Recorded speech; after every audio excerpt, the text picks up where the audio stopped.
دنیا کی محبت میں اور دنیا میں ان کو اس سے اوپر آخرت کچھ نظر نہیں آتا. ان اندھیرے میں ہوتے ہیں, کوئی احساسات بھی کام نہیں کرتے.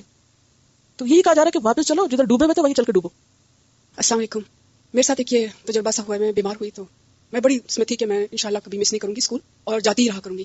لیکن یہ معمولی سی بیماری تھی, بخار ہوا جیسے سب کو ہوتا ہے فلو, تو مجھے بھی فلو ہوا. تو پہلے دن جس دن میں اسکول نہیں آئی تو مجھے سب سے پہلے یہ احساس ہوا کہ کس قدر ہم بے بس ہیں. ایک معمولی بخار ہے, اس نے مجھے لٹا دیا. میں کچھ گھر کا کام کچھ نہیں کر سک رہی تھی, اسکول نہیں آ سک رہی تھی. میں نے جب پال ٹاک لگایا تو مجھے بار بار تیز بخار سے بے ہوشی سی ہو رہی تھی. تو مجھے کچھ سن رہا تھا اور کچھ نہیں سن رہا تھا. تو مجھے ایسا لگ رہا تھا کہ میں موت کی بے ہوشی سے اندر اور باہر جا رہی ہوں.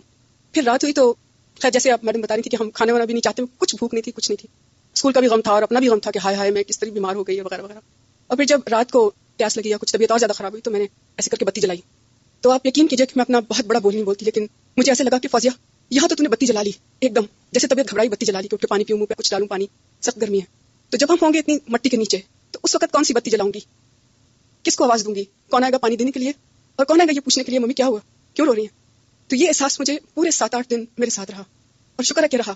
بہت سی چیزوں کا مجھے احساس ہوا کہ کیا ہم کر رہے ہیں, ہم اپنے آپ کو کیا سمجھتے ہیں. ہم ہر روز جب اٹھتے ہیں تو اللہ تعالیٰ کا شکر کیے بغیر کھانا پینا اور سارا کچھ زندگی کی باتیں شروع کر دیتے ہیں, اور اس کے بعد ہم یہ سوچتے نہیں کہ ابھی جو کچھ کہہ چکے, جو کچھ کر چکے, سب ریکارڈ ہو گیا ہے.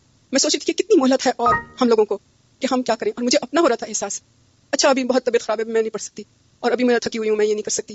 لیکن میں اس تھکان کو سوچ رہی تھی کہ اس وقت عمل کا وقت ختم, بتیاں ختم, کنیکشنز ختم, کوئی نہیں آئے گا میرے انٹرکام کرنے سے کہ پلیز آ کے ذرا مجھے چائے کی ایک پیالی دے جاؤ, کیونکہ میرا بہت سخت سر پھٹ رہا ہے. اس وقت سر پھٹے گا یا نہیں پھٹے گا, میرے دل میں ایسے احساس تھے, اور میرے بچے مجھے کہہ رہے تھے کہ امی آپ کا مورال بہت ڈاؤن. تو میں ان کو یہ بتا نہیں سک رہی تھی کہ میرا مورال تو اب صحیح ہو رہا ہے. ایسا اس بیماری نے مجھے ہوش دلایا اور جھٹکا مارا ہے کہ میرا خیال ہے کہ اگر میں قرآن نہیں پڑھ رہی ہوتی تو مجھے یہ احساس نہیں ہونا تھا. اس سے پہلے میں بہت دفعہ مر کے بچی, جیسے ہماری حالات ہوتے ہیں, ہم کمزور ہیں اور یہ کر جاتے ہیں. تو مجھے یہ احساس ہو رہا تھا کہ کتنے چانسز اللہ سبحانہ و تعالیٰ ہمیں ابھی دیں گے. میرا بس نہیں چل رہا تھا کہ کسی طرح سے وہ وقت آ جائے کہ میں نے قرآن ختم کر لیا ہو تو میں اس کو اپنے ساتھ لے جاؤں. کمرے میں دیکھ رہی تھی چاروں طرف, کتنی دنوں سے میں نے پوسٹ پون کیا ہوا, اچھا میری طبیعت ٹھیک ہوگی نا تو پھر میں یہ کروں گی اور پھر میں وہ کروں گی. آپ یقین کیجئے کہ میرا دل چاہ رہا تھا کہ میں اس کمرے سے کہیں بھاگ جاؤں جہاں مجھے دنیا کی کوئی چیز نہیں نظر آئے, مجھے اپنی بلانگنگز نہیں نظر آئے. مجھے یہ سامنے میرے فلم سی چل رہی تھی کہ فوزیہ تیری پچھلی زندگی میں کیا کیا ہوا, تو نے کیا کیا, تیرے ریئیکشن کیا تھے, اس کے بعد تو نے اس کو ریکٹیفائی کرنے کے لیے کیا کیا, تیرے پاس کون سی امانتیں ہیں جو پڑی ہوئی ہیں اور جو تو نے ابھی واپس نہیں کی, اور تو نے اللہ تعالیٰ کی امانت کا حق ادا کیا کہ نہیں, کیا تو نے وہ سب کیا جو تو اب تک سوچتی رہی کہ میں یہ کروں گی, کب کرے گی, اس وقت کون سی بتی جلائے گی. یہاں پر آپ دیکھیے کہ وہ مساکنکم کا لفظ آیا ہے, مسکن کی جمع, تمہارے گھر, وہی گھر اور وہی دنیا, کہ جاؤ انہی گھروں میں جہاں تم رہتے تھے اور جن میں تم نے ایسا دل لگایا ہوا تھا کہ ان کو تم چھوڑ نہیں سکتے تھے.